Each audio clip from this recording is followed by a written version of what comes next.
Welcome back to your AEW Rampage review. It's your boy Ryan, and we are here talking about Rampage. It just ended. We're getting right into it. As you can see, I am wearing from the Pro Wrestling Crate the shirt from the All Elite Crate that me and Jeff just put the video earlier today on. You can check out what else is in that box as well, and you can see and you'll hear why this shirt is on at the moment in time. So we started off Rampage with one hell of a trios match. We had Wheeler Yuta starting off with Bryan Danielson and John Mox taking on the Gun Club of Colton, Austin, and of course the big Billy Gunn. Wheeler Yuta did a lot of Bryan Danielson-esque moves, like put him in like sort of like wrist lock holds, and definitely a lot more of a technical wrestler side of stuff. There was some back and forth. They tagged in Bryan Danielson, and then Billy Gunn got the advantage on him with commercial break. A lot of back and forth. There was a Austin Moxley with the Roman Reigns hoo-ha scream before he misses his spear in the corner. There were some great moves. Wheeler Yuta definitely was. They're telling a story here with Wheeler Yuta and what he's bringing to the Blackpool Combat Club, and they're showing how much Yuta's on the verge of being an absolute star. When he got in the ring and started off, everyone was screaming Yuta and chanting Yuta, Yuta, Yuta. It was all about Wheeler Yuta at that point. He's going to become an absolute star within AEW more than he already is. Clearly, they're building him to that rank, and he's pulling out the win. Crowd goes crazy. He does a roll up after Billy Gunn looks at the Famouser. But Yuta blocks it, and he does a quick roll up, but then lifts back. I can't do it in a back bend. If you know what a back bend is, he has a back bend on and gets it for the 1-2-3, hops out the ring. They win. Wheeler Yuta picked up the first win for them as a trio. Looks good. I mean, this trio looked really, really good together. There was one move where Billy Gunn went to hit. Moxley and Danielson went to run out the ring to attack Colton and Austin, and Billy got up from under the ground and then clotheslined both of them. Which was a pretty cool move there. But again, they're really trying to showcase Yuta here and why he was part of the Combat Club, why they chose him. And William Regal on commentary definitely proved, hey, this is why we choose him. This is why we chose him, and this is what's going on here. Then we get the Butcher in a match against, honestly, don't know what the guy's name was. He jumps from the top rope to attack Butcher with a drop kick and doesn't phase him one bit. He just pushes him off. Basically does a power bomb. They call it a doctor bomb by the Butcher. Good night, 1, 2, 3. Your winner. The Butcher basically showing he's a scary man. This is just they're just proving how powerful and how strong he is just because he's going against Wardlow next week on AEW Dynamite. Then we jump to a Dustin Rhodes promo, basically saying, this is his one last ride in the company here. He's already taken out Lance Archer. He took him out of top 5. He knows his business isn't done with Lance Archer yet, but there's one dream match that everyone wants to see, the dream match that everyone's been waiting for. And of course, it is against none other than CM Punk. So next week we get CM Punk and Dustin Rhodes. I'm assuming are going to open the show, as CM Punk has been for the last 3 or 4 weeks, maybe 1 or 2 hasn't. So we're going to see CM Punk open up the show here. And it'll be one hell of a match with these two guys. I said Dustin's in his prime. He's looked even better now than he's had in his WWE career. He didn't look bad at his WWE career, but I mean he's gotten much better. He's elevated, and they've just done a great job at showing Dustin Rhodes and how well he performs. So we get that next week in Pittsburgh. That'll be fantastic. Then we get the Owen Hart Foundation women's tournament qualifying match with Ruby Soho and Robin Renegade. Robin Renegade is really big on she wrestles in Thunder Rosa. She's from Thunder Rosa School, but wrestles in her pro mission Wrestling League as well out of Texas. She also has appeared on Dark and Dark Elevation a few times. And so this is her first match I think on TV, at least in a while that I've seen. It's good to see Ruby back on TV. We haven't seen her on TV in a while. They're both looking to join Jamie Hayter, Tony Storm, Hikaru Shida, and Red Velvet. So we already have 4 women, and 2 of them are already fighting each other. They talked about that. We talked about that on Dynamite. You get super kicks. You get stiff chops from Robin Renegade. She seems to be getting a 1-up, and then Ruby Soho comes back and takes her out, and then she rolls under the ropes. And she's done this in Dark Elevation this week, so they're harking back to that. I'm pretty sure it was this week, if not it was last week, where she was in the ring and she rolled out the ring, and who takes her place? Her identical twin sister, Charlotte Renegade. She tries to roll up Ruby.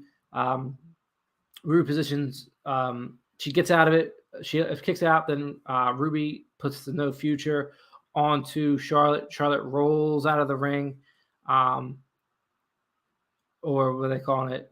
The detonation kicks. Either way, no future, detonation kicks, whatever you want to call it.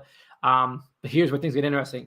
Robin comes back in the ring, attacks her from behind because Charlotte rolled under the ring so no one could see her. And Robin comes to attack her. She ends up turning around, and instead of doing another no future or detonation kick, whatever they're calling it now, she does a Sister Abigail. If this wasn't a hint at a Bray Wyatt appearance anytime soon, I will be surprised. She pulls off a Sister Abigail onto Robin Renegade, gets the 1, 2, 3. They look outside the ring. They see both of them sitting there. Like, oh, there's twins, and like they're but it was just funny how they played it off that way.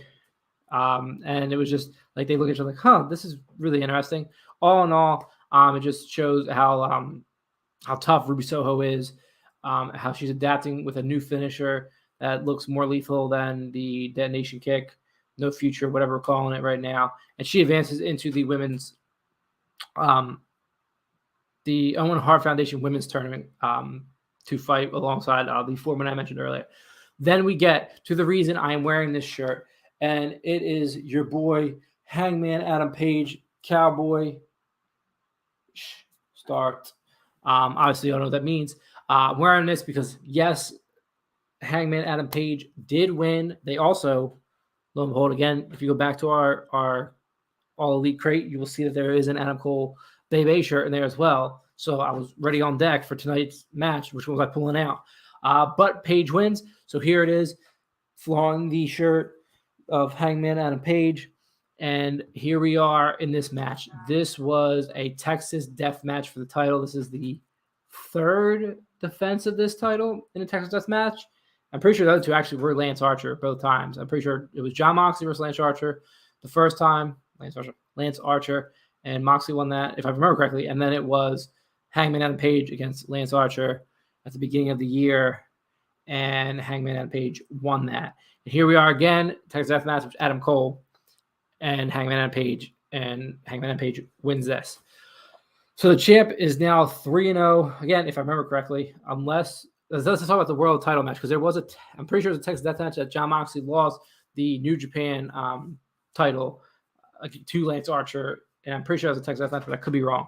But Lance Archer's been a majority of these Texas Death Matches anyway, except for this one, which was Adam Cole. It is Adam versus Adam in this match. They come out swinging. Page throws chairs in the ring, gets in Cole's face. They just go back and forth, boots, hits chairs. He hits the boot into the chair outside the ring and hits Cole in the face with it. Cole goes down. Adam Page has majority of this match on lock. So you're like, oh, wait, this could flip it around. They go to commercial break. I was in the commercial break. Cole takes the advantage. Cole's bleeding from the forehead. I may have missed how that had happened. Then Page lands. I think it was before commercial break, though. But Page grabbed the chair and did a moonsault at the top rope. He was getting ready to do that. And Cole goes to kick him. But he doesn't because he misses him because he thought he was going to do a flip and he missed the kick, obviously. And then he moonsaults him, hits him with what looks like the leg of the chairs onto Adam Cole's head. which may have been, that was before he went to the commercial break. Then there was a chain that got involved. And this is harking back to what I think they talked about this or whatever, but the Adam Cole versus Kyle O'Reilly match in Ring of Honor. So I'm assuming they were calling back to that particular match with those guys. Page hit a bunch of elbows. He was going to go after Cole and then run off the ropes, and Cole just pulls the chain out, clips Page in the throat, and that's what happens there. Yes, sweetie. I'll be right back. Okay, mommy's right there if you need her. So then we get again, just back. I mean, you had to watch this match. It was brutal. It was hard hitting. They get. I'll go fix it in a second. Okay, here. Then Cole and no. All right, well, I'll go fix it in 1 second. Okay. Cole and Page go back and forth. It gets closer and closer to a 10 count every single time. Cole rolls out the ring. He hits a Panama Sunrise on him. Page hits a buckshot lariat onto Cole. Cole rolls out of the ring, stands up. It was an 8 count. He hits the dead eye onto Cole. Cole gets up at 8. I think that's when he rolled outside of the ring again. He rolls out a couple times. Page looks for the moonsault from the turnbuckle to the outside. Cole catches him and super kicks him in the face. That was an 8 count. He gets up. Again, just great back and forth. Then Cole is waiting for the Panama Sunrise spike. And then Hangman, he spikes Hangman in the middle of the ring after that. And he was up at 9. No touch. Then they get to the side. So early in the match, Page put up a table, and you're like, oh, well, he put it up. He's going to go through. That's not what happened here. Cole was getting ready to Panama Sunrise him from the side of the ring, the hardest part of the ring, the edge of the ring, to the table. Page flips it around. He had a barbed wire around his arm because he was going to hit him in the chair with it. He hits him in the back, takes it off his arm, puts it on top of his head, and gives him a barbed wire crown head on his head. And then he puts him into the dead eye and dead eyes him onto the table. Looked vicious. Look, it hurt really, really bad. Gets a 10 count. Hangman Adam Page is still your AEW World Heavyweight Champion. And we move on to him versus CM Punk. I'm assuming the pay-per-view of Double or Nothing on May 29th, if I remember correctly. That's, again, look out for our all the recreations should be up on our channel now for that. But it was a great Dynamite. Great first match, great last match. And it was a decent match in the middle. I mean, I didn't mind the squash. I didn't mind the Ruby versus Rabbit Renegade match. They were all really, really well put together. But definitely the first and last match were everything you wanted out of Rampage, and they delivered on it. Don't forget to like, share, subscribe, all that fun stuff. Tomorrow night is Battle of the Belts. We'll be back with a review for that, as well as check back with our Dynamite review next week, as well as our Rampage. But this is the second of the third night of Championship Week in AEW. Again, go back, check our Dynamite review. If you haven't listened to that, check out this Rampage review. Obviously, if you're not watching this live currently as we're doing this, and we will see you tomorrow for our Battle of the Belts.